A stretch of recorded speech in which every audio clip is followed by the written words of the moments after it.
Selamat pagi, Assalamualaikum warahmatullahi wabarakatuh. Di sini saya akan mempresentasikan tugas besar 2 Bahasa Indonesia yang berjudul tentang fakir berbahasa Indonesia. Sebelum kita memasuki materinya, saya akan memberitahu tentang apa yang dimaksud dengan fakir berbahasa Indonesia. Menurut Kamus Bahasa Indonesia, kata fakir diartikan secara langsung dengan seorang yang menderita kekurangan atau orang yang sangat kekurangan, orang yang sangat miskin. Dan juga secara umum fakir juga dipandang sebagai ketidakmampuan seseorang atau lemahnya orang dalam melakukan sesuatu. Ketidakmampuan itu menyebabkan seseorang tidak memiliki apa-apa, baik pekerjaan maupun usaha. Yang pertama, pendahuluan. Belajar bahasa Indonesia di sekolah tak memiliki cukup ruang untuk mengenal kita pada kekayaan kosakata bahasa Indonesia. KBBI yang menyimpan harta karun kosakata bahasa Indonesia jarang kita buka dan dibaca. Padahal kalau kita hendak belajar bahasa asing, kamu bahasa bersangkutan menjadi bagian yang tak terpisahkan dalam proses pembelajaran. Untuk fasih berbahasa asing, membolak-balik. Contoh, baca, membaca, menghafal. Kamus adalah sebuah keharusan. Ironisnya, hal yang sama kita tidak lakukan ketika kita belajar bahasa kita sendiri, yaitu bahasa Indonesia. Kita sebagai orang asli Indonesia telah mendarah dagingkan bahasa Indonesia dalam percakapan atau tulisan. Sejak usia dini, paling tidak sewaktu di sekolah, jadi tidak ada dasarkan untuk belajar kamus bahasa Indonesia. Padahal pengetahuan berbahasa kita jauhlah dari sempurna. Gejala kekafiran berbahasa Indonesia kita makin parah dengan percakapan. Dengan fasih kita menyelipkan kata-kata bahasa asing dalam tiap percakapan yang kita lakukan. Misal, alih-alih menyebutkan kata maaf, kita lebih memilih kata sorry, atau menyebut boring daripada bosan. Dengan contoh di atas, maka martabat bangsa kita sejatinya dipertaruhkan ketika kita malah menjadi seorang fakir dalam bahasa Indonesia.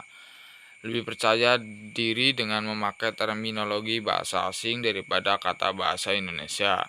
Jika hal itu tidak kita sadari, bisa-bisa bahasa kita menjadi kelas 2 di tanah air sendiri. Untuk pembahasan, yang pertama kita akan membahas tentang sejarah bahasa Indonesia, perkembangan bahasa Indonesia, peran bahasa Indonesia, dan juga akulturasi bahasa Indonesia. Yang pertama, sejarah bahasa Indonesia. Bahasa Indonesia adalah bahasa resmi bangsa Indonesia. Bahasa Indonesia juga menjadi bahasa persatu bangsa Indonesia. Bahasa Indonesia diresmikan sebagai bahasa nasional setelah proklamasi kemerdekaan Indonesia 18 Agustus 1945. Ketetapannya dituangkan dalam Undang-Undang Dasar 1945 Pasal 36 yang menyatakan bahwa bahasa negara ialah bahasa Indonesia. Bahasa Indonesia lahir pada 28 Oktober 1928. Pada saat itu, para pemuda di pelosok Nusantara sedang berkumpul dalam rapat pemuda. Dalam rapat tersebut menghasilkan 3 ikrar yang diberi nama Sumpah Pemuda. 3 ikrar tersebut yakni bertumpah darah satu, tanah Indonesia, berbangsa yang satu, bahasa Indonesia, menjunjung bahasa persatuan, bahasa Indonesia. Ikrar yang ketiga merupakan tekad bahwa Indonesia merupakan bahasa persatu bangsa. Indonesia pada waktu itu bahasa Indonesia dikukuhkan kedudukannya sebagai bahasa nasional. Bahasa Indonesia berasal dari bahasa Melayu. Bahasa ini tumbuh dan berkembang dari bahasa Melayu yang zaman dulu sudah dipakai sebagai bahasa perhubung dan perdagangan. Tidak hanya ke Kepulauan Nusantara tapi hampir di seluruh Asia Tenggara. Di Asia Tenggara, bahasa Melayu sudah dipakai sejak abad ke-7. Kerajaan-kerajaan di Indonesia juga memakai bahasa Melayu. Tidak hanya kerajaan Majapahit, tapi juga kerajaan Sriwijaya. Yang kedua, perkembangan bahasa Indonesia. Bahasa Melayu mengalami perkembangan dan pertumbuhan yang pesat. Bahasa Melayu menyebar ke pelosok Nusantara bersamaan dengan penyebar agama Islam. Ini mudah diterima masyarakat dan dijadikan sebagai bahasa perhubung antar pulau, antar suku, atau antar pedagang. Lama-kelamaan bahasa Melayu dipakai di wilayah Nusantara. Dalam perkembangannya, bahasa Melayu dipengaruhi budaya di Nusantara. Bahasa Melayu mulai menyerap kosakata dari berbagai bahasa, seperti bahasa Sekensa, bahasa Persia, bahasa Arab, dan juga bahasa-bahasa dari Eropa. Kemudian muncul berbagai variasi dan dialek dari bahasa Melayu. Ini mendorong tumbuhnya rasa persaudaraan dan persatuan bangsa Indonesia. Rasa persaudaraan ini yang menjadi inspirasi para pemuda Indonesia yang menggelar Rapat Pemuda pada 1928. Peristiwa itu membuat perkembangan bahasa Indonesia dengan sangat pesat. Yang ketiga, peran bahasa Indonesia dalam Ikrar Sumpah Pemuda, salah satunya adalah pengakuan bahasa Indonesia sebagai bagian yang tak terpisahkan dari tanah air dan bangsa Indonesia. Dalam sejarahnya, bahasa Indonesia sendiri adalah sebuah proses perkembangan dari bahasa Melayu yang menjadi bahasa lingua franca di antara perkembangan etnis bangsa dari latar belakang sosial yang hidup di Kepulauan Nusantara.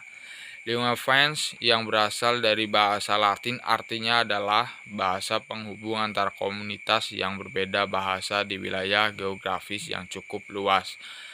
Bisa disebut dengan Nusantara.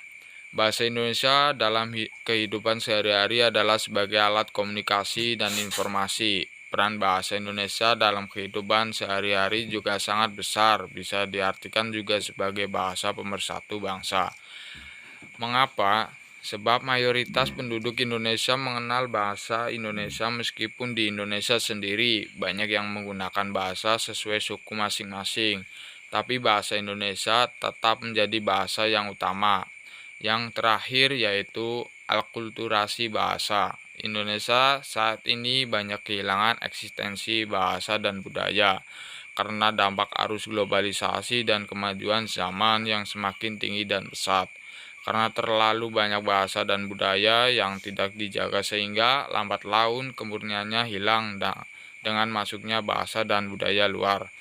Hal ini banyak berpengaruh juga apalagi untuk para pekerja atau mahasiswa yang banyak berinteraksi dengan orang dari luar negeri. Kesimpulannya yaitu bahasa internasional merupakan lambang hierarki yang menunjukkan status sosial pendidikan dan kehormatan. Pada era global ini, berbahasa Inggris yang merupakan bahasa internasional merupakan sebuah keniscayaan yang tidak dapat dihindari. Setiap orang dituntut untuk bisa berbahasa internasional agar dapat berhubung dengan bernegosiasi dengan siapa saja di seluruh dunia. Maka dengan itu fakir berbahasa Indonesia di negara kita harus ditanggulangi karena dapat menghambat pengetahuan kita di masa yang akan datang. Janganlah menjadi bahasa asing menjadi prioritas kita karena dapat menghambat perkembangan negara kita ini. Dengan itu, maka pola pikir kita dalam menentukan bahasa haruslah tepat yaitu dengan bahasa kita sendiri. Saran bagi kita semua yaitu berhenti mencampur adukan terminologi bahasa asing dalam percakapan. Terasa aneh bila terminologi bahasa asing itu kita ucapkan sepotong-potong. Campur aduk dengan bahasa Indonesia, kebiasaan mencampur adukan bahasa itu menunjukkan tingkat pengetahuan yang setengah-setengah. Setengah tahu bahasa Indonesia, setengah tahu bahasa asing. Yang terakhir, kita perlu merubah pola pikir bahwa bahasa asing lebih terasa elit daripada bahasa Indonesia. Di negara kita, bahasa yang nomor satu adalah bahasa Indonesia, maka mari mencintai dan bangga dengan bahasa Indonesia. Untuk referensi presentasi saya dapat dilihat di kolom bawah. Sekian presentasi dari saya. Bila ada kesalahan, saya mohon maaf. Wassalamualaikum warahmatullahi wabarakatuh.